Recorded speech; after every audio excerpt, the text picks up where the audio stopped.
No niin, moikka kaikki.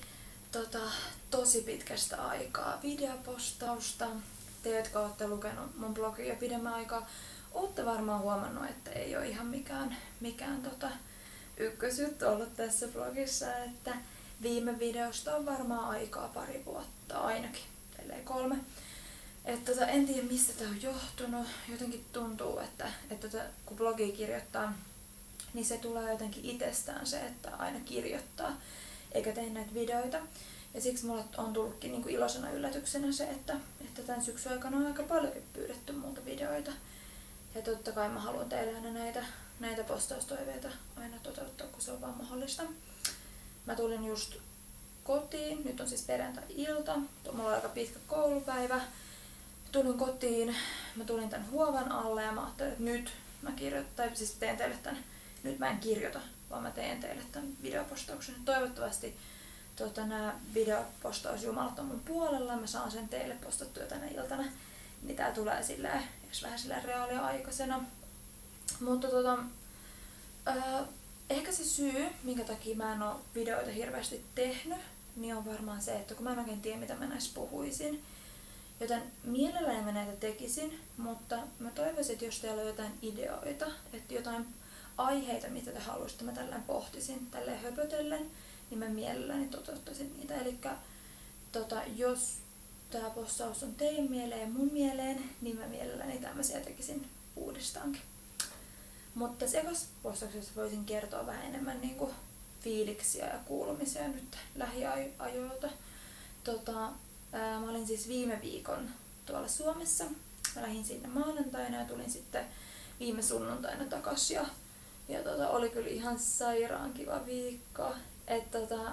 Silti oli aivan ihana palata sunnuntain takas. Se viikko oli just sopiva aika nähdä kaikkia kavereita ja perhettä.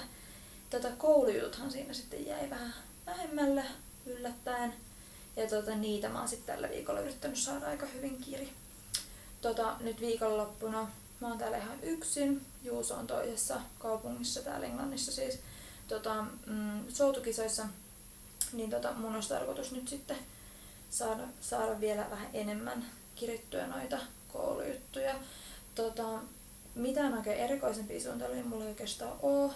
Että huomen iltana olisi tarkoitus vähän jotain kivaa tehdä kavereiden kanssa, mutta kyllä mä nyt yritän saada tehtyä kouluhommia ja sitten aika paljon olisi tarkoitus varmaan ollut kans ihan kotosalla, mikä on ihan kiva silleen pitkästä aikaa. Välillä on ihan kiva olla yksin.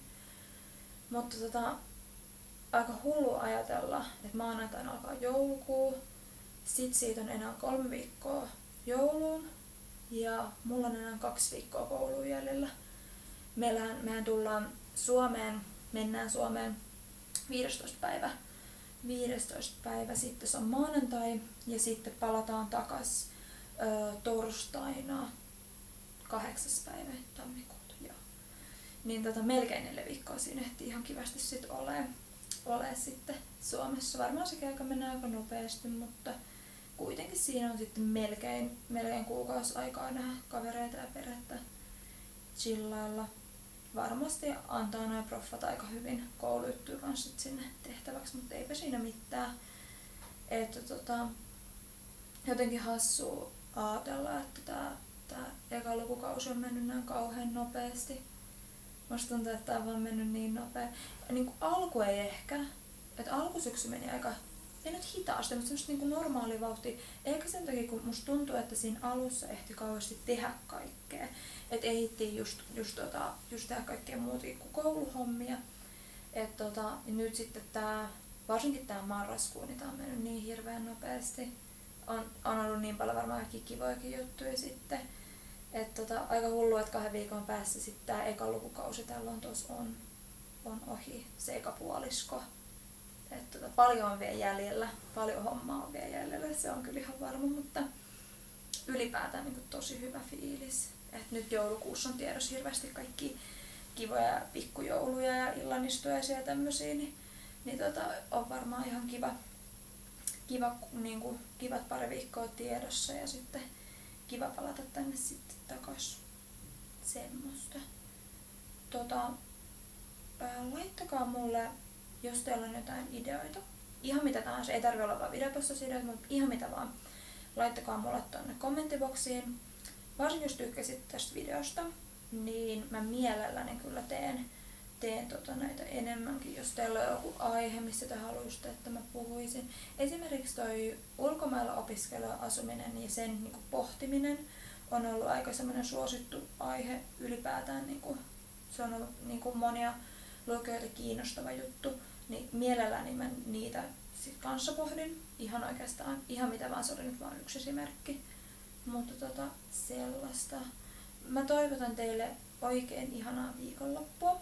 Tehkää kaikkea kivaa, oli se sitten bilettämistä tai kotona oleskelua tai mitä tahansa. Ja muistakaa kuitenkin myös rentoutua ensi viikkoa varten, koska ensi viikolla on joulukuu. Sillä.